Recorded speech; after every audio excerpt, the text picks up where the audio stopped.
So I'm going to continue the conversation on competency-based learning. Essentially, it is personalized learning. The focus is on the student. It's student-orientated, and students take ownership on their own learning.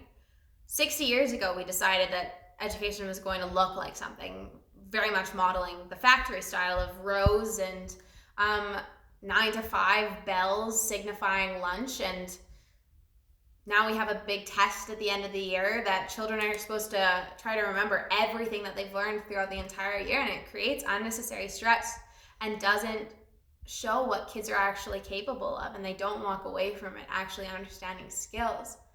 So the world is changing, and we need to too. We need to reimagine education, and that's through competency-based learning and moving away from standardized testing and such like that onto project-based learning. There's a couple things that need to happen, and I'm going to share of why it's so important to change alongside with the world.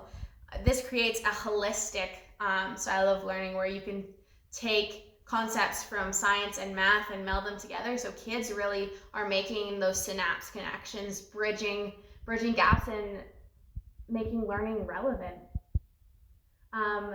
This is the big focus is on personalized learning.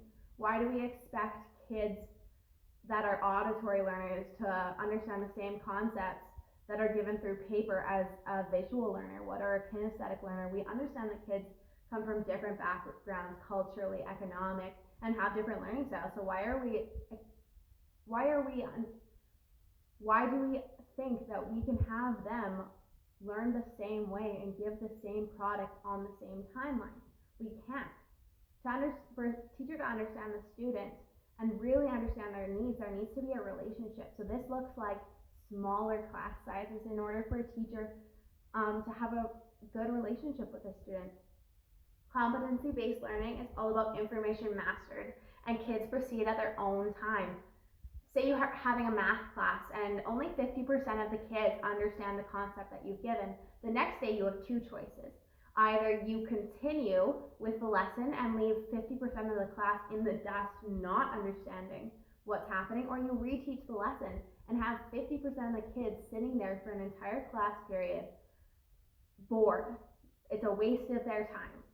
So this is where competency-based learning comes in, and individualized plans, where maybe you have a smaller group of students working with an educational student and have kids that are really advanced working through distance learning or online learning.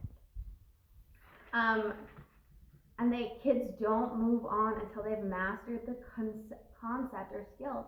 How many kids do we get in grade 12 that don't understand how commas work and don't understand basic math skills because the teacher had to move on and they hadn't grasped it yet? Another really cool thing is learning happens beyond the traditional walls. We move away from the traditional rows of classroom into groups, into carpet time, into outside learning.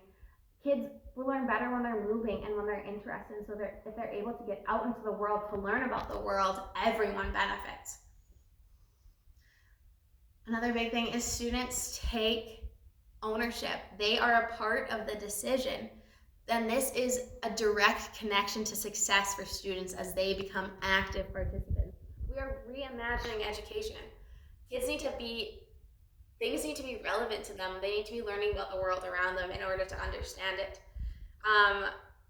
How this kind of plays out is if a kid asks you, why are we learning this? And your answer is because it's in the curriculum, they're going to tune out. But if you say X, Y, Z, this will help you in your future, this connects to this, which connects to this bigger picture, or hey, let's look at this current world event, it'll connect in their brain and they will understand it and take it and run with it.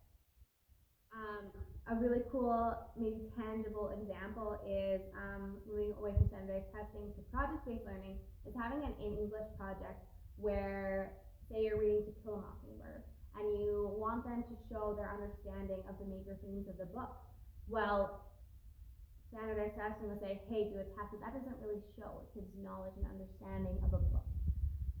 You're going to move towards a project, but not everybody writes coherent essays. So have 3 options. Have 2 where you're pretty sure kids will choose those options and get excited about them, but then leave one blank. as a proposal. So maybe you have kids that want to write an essay, and then you have kids who build a Minecraft world and get excited about how they can showcase the themes inside To Kill a Mockingbird. Basically, we need to believe in a student's capacity to lead and meet them where they are at and walk alongside them at their pace. Another really cool example that I'm just going to share quick is a micro society. This is a portion of the day where the students in a class become involved in a mini society where they deal with real life application and problem solving. And there has been so many studies that show that this is proven to get another way to get kids excited about learning. Thank you for your listening, and I hope you understand what competency-based learning is now.